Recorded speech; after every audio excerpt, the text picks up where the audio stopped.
عام طور پہ لوگ دکھاوے کے لیے بڑا ہی ظاہر کرنے کے لیے اتنا جہیز دیتے ہیں جس میں غریب بچوں کا اگر خیال کیا جائے تو 8-10 بچیوں کی شادی ہو شادیاں جائے. ہوتی ہیں، اور پھر اس میں بہت سے ایسی چیزیں بھی دی جاتی ہے کہ جس کے استعمال سے کوئی تعلق ہی نہیں ہوتا، کبھی اس کے استعمال کی ضرورت بھی نہیں آتی، زندگی بھر وہ زینت ہی کی چیز بن کے رہتی ہے.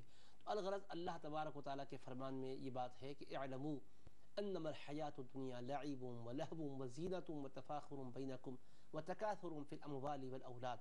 جان لو کہ دنیاوی زندگی یہ کھیل تماشا ہے، ظاہری زینت ہے، ایک دوسرے پر فخر کا اظہار کرنا ہے، اور مال میں اولاد میں اپنی برتری کا اظہار کرنا ہے. اس کے سوا دنیا کی حقیقت کیا ہے؟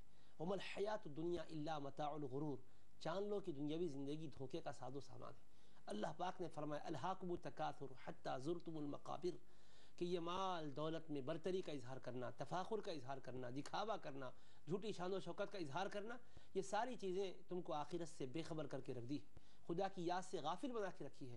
حتیٰ کہ تم قبرستان میں جاتے ہو، مردہ بن کر جاتے ہو، یا کسی قبرستان کے مردے کی زیارت کو جاتے ہو، تب بھی تم کو عبرت حاصل نہیں کرتے. اور اس وقت جب کہ تمہاری زندگی ختم ہو جائے گی، رشتہ حیات منقطع کر دیا جائے گا، اس وقت تمہاری آنکھ کھلے گی، مگر اس وقت کا آنکھ کا کھل جانا کوئی تمہارے لیے سود مند نہیں رہے گا. تو اللہ پاک کی یہ ہدایات کو سامنے رکھیں، جھوٹی شان و شوکت کا اظہار کرتے ہوئے اس طرح سے دینا جس کے اندر دکھاوا ہو، نام و نمود ہو، اور جس میں دیگر غریب طبقے کی دل آزاری ہو. یقیناً یہ بات ناپسندیدہ ہے. اللہ تبارک و تعالیٰ کی دی ہوئی طاقت استعمال کریں، دیے ہوئے مال کو خرچ کریں، لیکن خرچ کرنے کے شریعت میں احکام بتائے گئے. کھانے پینے کا ذکر کیا تو فرمایا کلوا واشربوا ولا تسرفوا انہ لا يحب المسرفین. کھانا بھی بنیادی ضرورت ہے، پینا بھی بنیادی ضرورت ہے. شریعت نے اس میں بھی حد مقرر کی ہے، کھاؤ پیو، اسراف نہ کرو، فضول خرچی نہ کرو. بے شک اللہ اسراف کرنے والوں کو پسند نہیں فرماتا. فرمایا ولا تبذر تبذیرا، فضول خرچی نہ کرنا.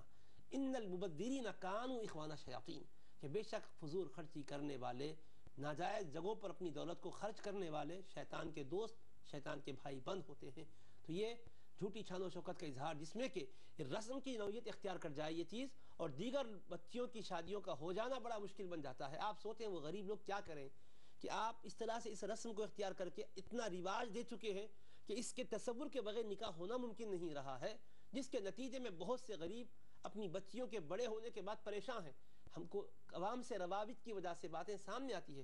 بعض ماں باپ تو یہ کہنے پر مجبور ہو جاتے ہیں، گو کہ ان کا یہ کہنا درست نہیں ہے، لیکن ان کے احساسات یہاں تک پہنچے ہوئے ہیں کہ بچیوں کی شادی سے پریشان ہیں، نہیں رشتے آ رہے ہیں، اور ہم ان کی زندگی میں خوشحالی کے ساتھ معاملہ ہو جائے کرنے پر قادر نہیں ہے. کیا کریں؟ کیا زہر دے دیں اپنی بچیوں کو، یا خودکشی کر لیں؟ یہاں تک لوگ سوچنے پر مجبور ہو رہے ہیں. اگرچہ کہ سوچنا غلط ہے، لیکن آپ بتائیں کہ آپ کا یہ اس طرح سے رسم و رواج کو جنم دینا، اس کو فروغ دینا دوسروں کے لیے کتنا عرصہ حیات تنگ کر کے رکھا ہے. کون ذمہ دار ہے؟ سوچیں اور غور کریں. اللہ کی دی ہوئی چیز ہے. اب جہیز کے نام پر، ایک فیشن کے نام پر نہ دیں، اگر دینا بھی ہے اس مرحلے کو نظر انداز کر کے اس وقت سادگی کے ساتھ معاملہ کریں.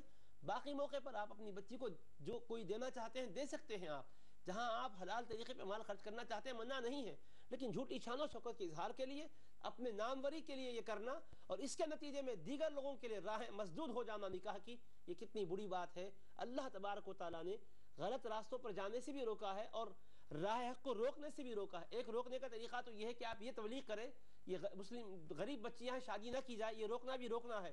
لیکن ایسی صورت اختیار کرنا کہ جس کے نتیجے میں ان تک رشتے نہ پہنچ سکیں، یہ اس سے زیادہ خطرناک ہوتا ہے. تو اپنے طرز عمل کا جائزہ لے کر ہم بھی تھوڑا اپنے مزاج میں سادگی کو پسند اختیار کریں، توازوں کو اختیار کریں، اور سیدھا سادہ جو حضور نبی کریم علیہ السلام کا طریقہ مبارکہ رہا اس کو اختیار کریں. حبیب کریم علیہ السلام نے فرمایا ان اعظم النکاح برکہ ایسرہ مؤونہ، سب سے بڑا نکاح جو برکتوں پر مبنی ہوتا ہے وہ ہے جس میں اخراجات کا بار کم ہوتا ہے. انشاءاللہ.